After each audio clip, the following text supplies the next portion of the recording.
Formación y vida religiosa. Conceptos y fundamentos.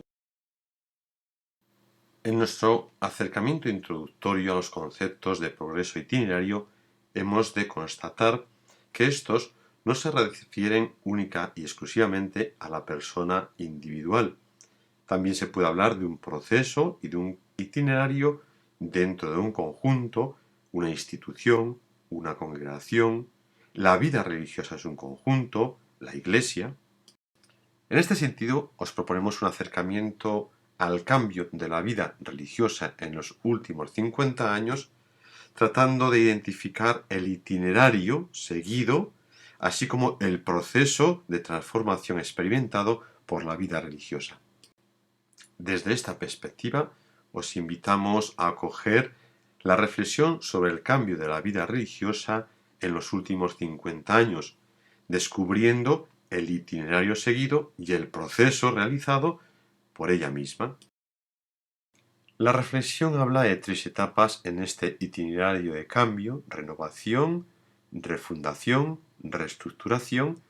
En cada una de ellas se verifica un proceso de transformación. Tres son las etapas: renovación, refundación y reestructuración, que describen el itinerario seguido por la vida religiosa en estos 50 años. En cada una de ellas podemos verificar y atender a un cambio progresivo disecuenciado de una a otra que le ha traído a nuestros días. Reflexión que debemos a Felicísimo Martínez en su artículo Renovación, Refundación, Reestructuración, y que encontraréis publicada íntegramente en Alternativas, revista de análisis y reflexión teológica del año 2015. La vida religiosa ha experimentado múltiples cambios en la segunda mitad del siglo XX y en lo que va del siglo XXI. Ha estado en cambio permanente a partir del Concilio Vaticano II, dice el autor. ¿Han sido demasiados cambios? ¿Han sido suficientes? ¿Han sido los cambios que verdaderamente pidió el concilio y que necesitaba la vida religiosa? En la renovación de la vida religiosa, el concilio señaló tres criterios fundamentales: la fidelidad al Evangelio de Jesús, que es la regla suprema, y el retorno a las fuentes de la vida cristiana. Segundo, la fidelidad al propio carisma congregacional y la vuelta a la inspiración originaria de los institutos.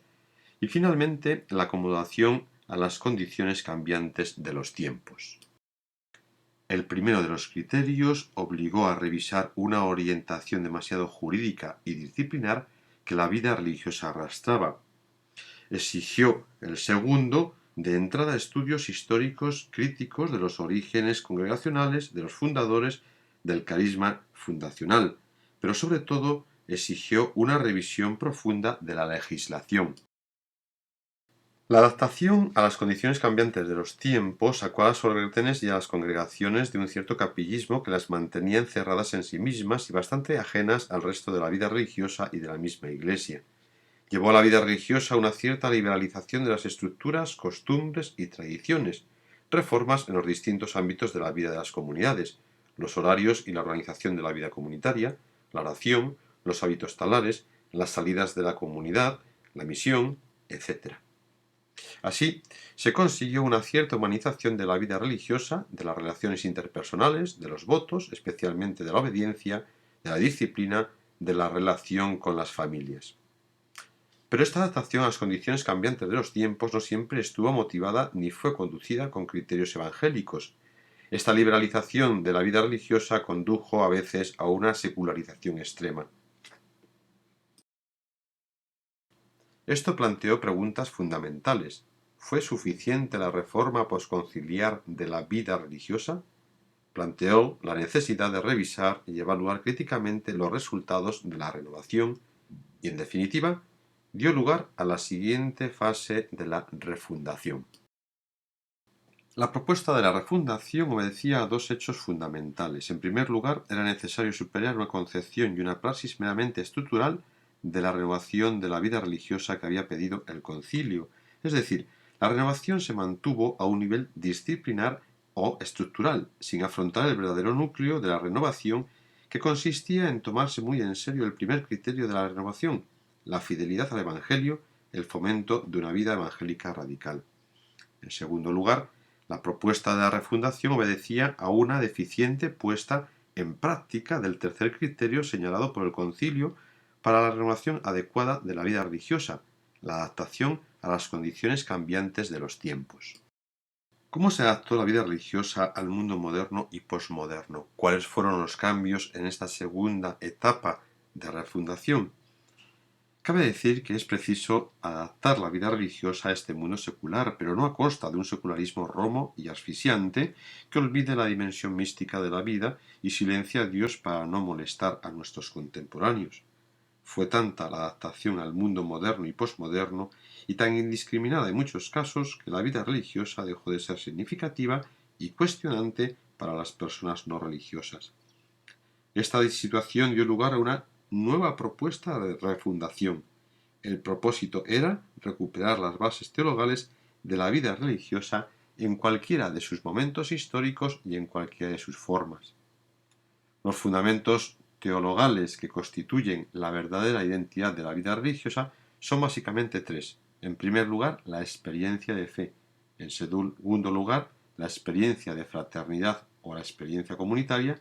En tercer lugar, la misión de la vida religiosa en la sociedad desde la opción evangélica por los pobres y excluidos. El intento de refundación de la vida religiosa tomó dos direcciones ligeramente diferentes.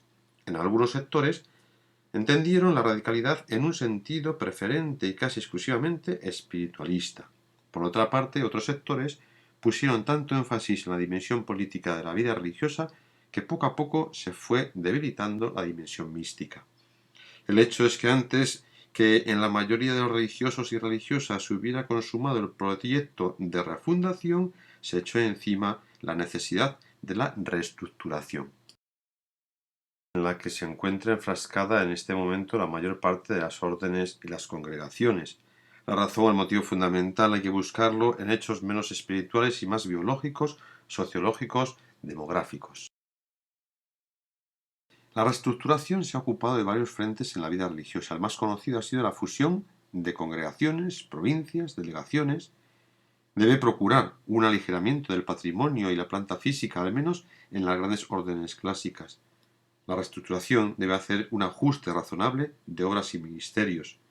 También debe buscar una oportuna ubicación de las comunidades. Debe procurar presencias adecuadas para la refundación. No todos los lugares culturales y sociales e incluso geográficos son igualmente oportunos para revitalizar las comunidades. Por exigencias evangélicas, las nuevas fundaciones deberían situarse o al menos posicionarse al lado del pueblo pobre y excluido, al lado de las víctimas, para evangelizar a todos. Ha aparecido también la necesidad de promover una espiritualidad para la reestructuración. Por eso, hoy se necesita una espiritualidad para el cambio, para la reestructuración. Si falta esta motivación espiritual en los individuos, la reestructuración cambiará todas las estructuras sin que cambie verdaderamente la vida religiosa. En todo caso, la reestructuración actual en las órdenes y congregaciones debe tener en el horizonte algunos desafíos.